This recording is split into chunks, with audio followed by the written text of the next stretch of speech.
Menteri Keuangan Sri Mulyani memastikan kenaikan gaji ASN akan dibayarkan mulai tahun ini, meski pencairannya akan dirapel sembari menunggu terbitnya aturan pelaksanaan. Kenaikan gaji bagi para pegawai negeri sipil atau ASN, TNI dan Polri untuk pensiunan ataupun angka naik, Kementerian Keuangan sendiri telah menyiapkan anggaran sebesar 52 triliun rupiah untuk merealisasikan kenaikan gaji bagi aparatur sipil negara. 2024 tetap dibayarkan, kenaikannya sesuai dengan yang disampaikan Bapak Presiden. PP-nya sedang diselesaikan, ini sedang ngebut nih. Jadi kita sekarang sedang kejar-kejar. Tapi jangan khawatir, tetap kita bayarkan komplit untuk 12 bulan. Undang-undang. Di dalam Undang-Undang Dasar disebutkan bahwa kita memang setiap tahun akan mengajukan APBN dan dengan DPR memiliki hak budget, akhirnya sepakat untuk membuat undang-undang mengenai APBN. Meskipun APBN adalah undang-undang, dia berbeda dengan undang-undang yang lain karena setiap angka-angka yang ada di dalam APBN dia tidak menjadi sesuatu yang fix karena dia dipengaruhi oleh hal-hal yang beyond bahkan pemerintah sendiri. Umpamanya seperti harga minyak, harga komoditas, kemudian kinerja ekonomi. Meskipun kita mencoba untuk mempengaruhi melalui APBN, tapi kinerja ekonomi juga dipengaruhi oleh faktor-faktor lain. Sehingga memang APBN adalah sebuah undang-undang yang cukup khusus.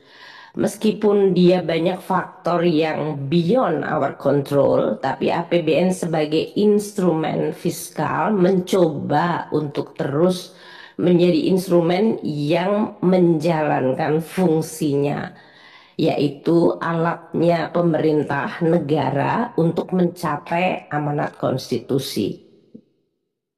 Konstitusi kita terutama di bagian pasal 33 ini yang sering, walaupun seluruh konstitusi dilaksanakan dan itu ada konsekuensinya APBN, dari mulai anak yatim, fakir, miskin, atau anggaran pendidikan, itu semuanya punya konsekuensi APBN.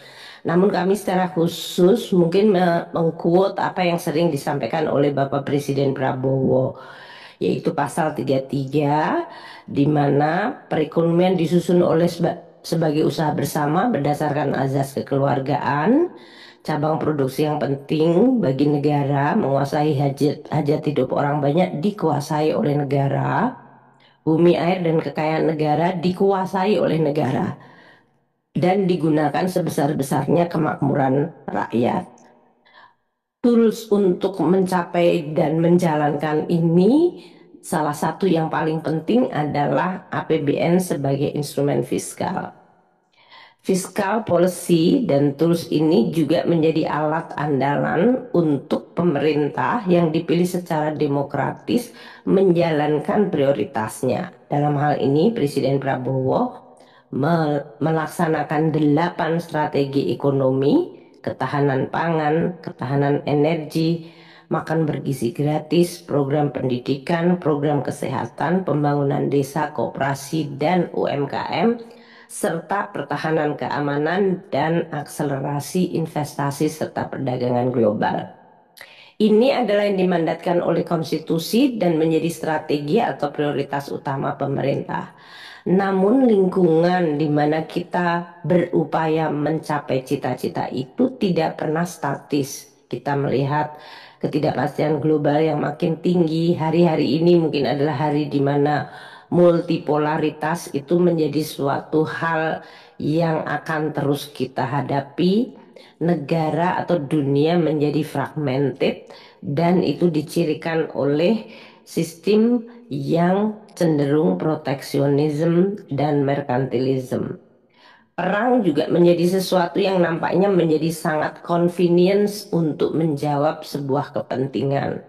Dan ini memberikan implikasi terhadap pertahanan semesta Republik Indonesia.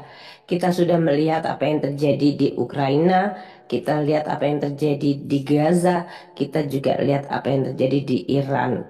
Ini memberi pelajaran dan pasti penekanan bagi Presiden Prabowo untuk menjalankan strategi ekonominya. Dan untuk mencapai itu APBN menjadi andalan. Kementerian Keuangan menjadi institusi yang penting untuk bisa menjaga instrumen itu mencapai tujuannya. APBN yang didesain untuk mendukung agenda pembangunan terutama adalah melalui fungsi stabilisasi alokasi distribusi, itu yang diamanatkan oleh Undang-Undang Keuangan Negara. Dan dalam hal ini untuk bisa mencapai itu harus bisa mengidentifikasi tantangan. Stabilisasi harus dijalankan pada saat terjadi boom, bust, dan gejolak. Program-program prioritas harus menunjukkan suatu alokatif efisiensi dan bagaimana APBN bisa menciptakan pemerataan kesejahteraan. Kementerian Keuangan dalam hal ini berperan secara sangat spesifik dan strategis.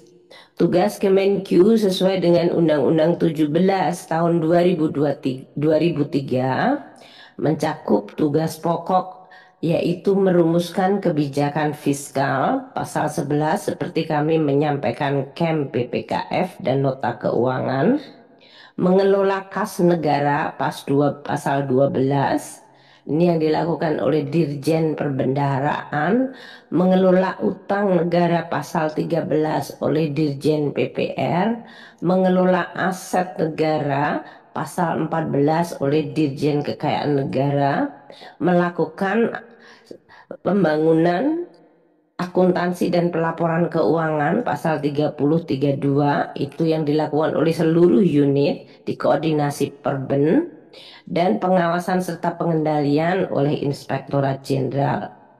Kami juga melakukan fungsi khusus sebagai bendahara umum negara, memegang dan mengelola account BUN Bendahara Umum Negara pasal 8 yang berisi sebetulnya dan berevolusi cukup besar, termasuk dana cadangan, karena semua negara, jangankan negara sebesar Indonesia, organisasi seperti kalau kita berorganisasi di tingkat kelas atau OSIS pun selalu ada yang namanya dana cadangan, karena sering organisasi menghadapi hal yang tidak direncanakan. Demikian juga dengan negara. Kami juga bertindak sebagai Chief Financial Officer bagi negara atau CFO negara pasal 6, dan kita sebagai koordinator hubungan fiskal pusat dan daerah pasal 4.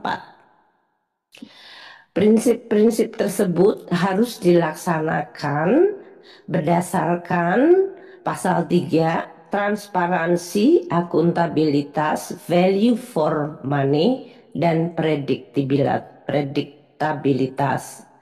Ini tentu bertujuan agar keuangan negara memiliki kredibilitas, bisa dipercaya, menjadi tools untuk menjaga yang disebut kontrak antara rakyat dan negaranya, dan juga pada yang saat sama bisa sustainable atau bisa berjalan secara berkelanjutan, karena kondisi keuangan yang sehat menjadi sarana dan menjadi prasyarat untuk mencapai Indonesia yang maju.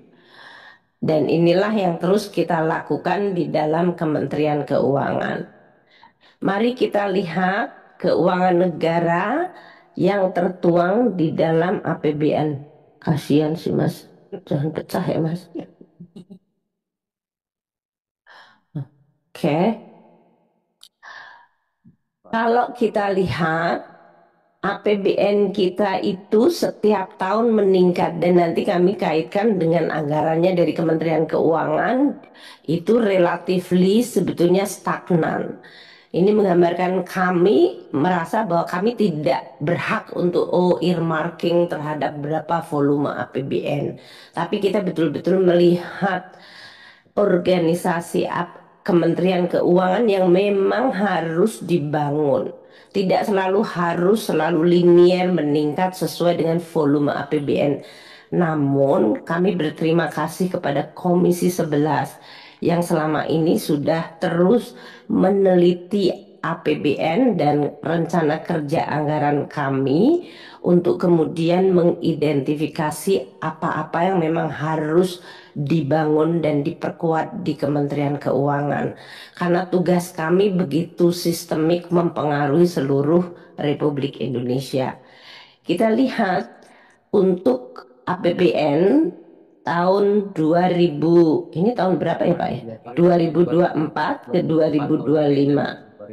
2024 audited ke 2025 yang sedang berjalan.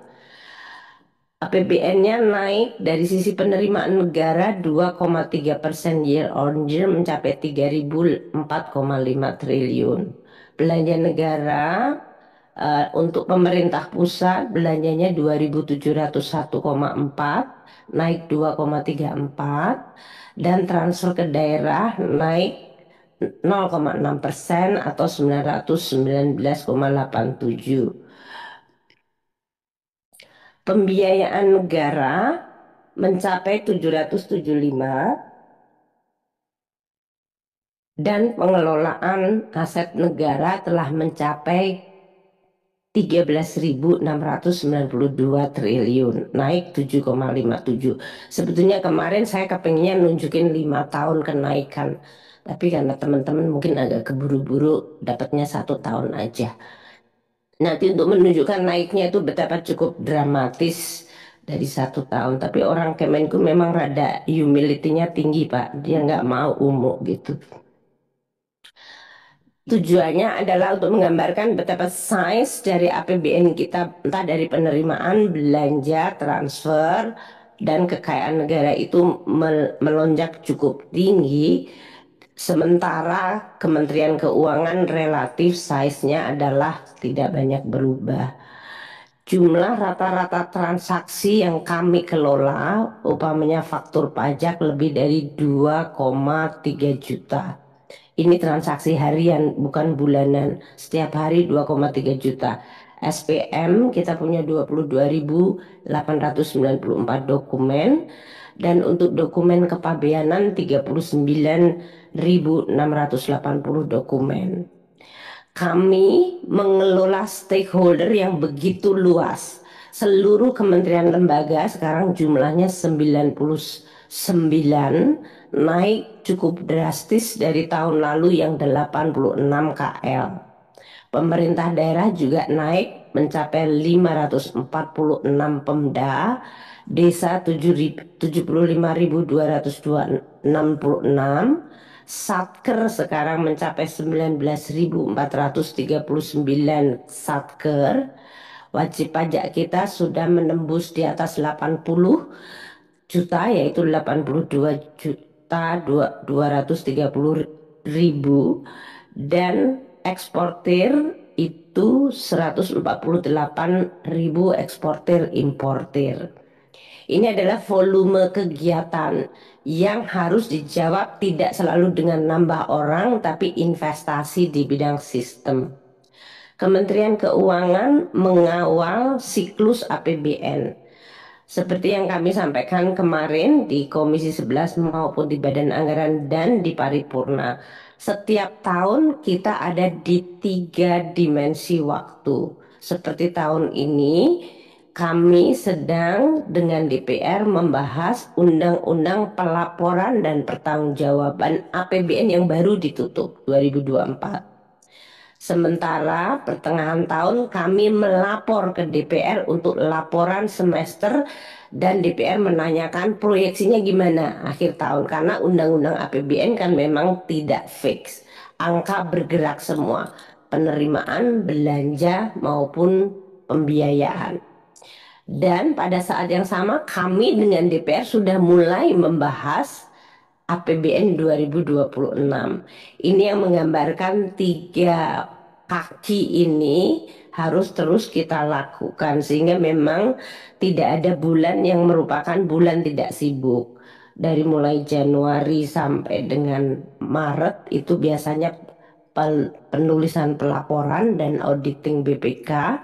Kemudian sampai dengan Juni. Di Juni berarti kita harus mulai menyiapkan mulai dari Maret laporan semester dan proyeksi, dan di bulan Maret sampai dengan Juli ini kami sudah mulai bicara camp PPKF dan nanti membahas dengan DPR sampai dengan September atau bahkan Oktober.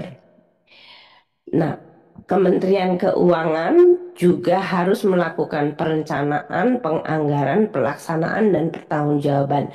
Jadi sambil mengelola seluruh universe APBN, kami sendiri juga harus mengelola BA15, yaitu bagian anggarannya Kementerian Keuangan sendiri.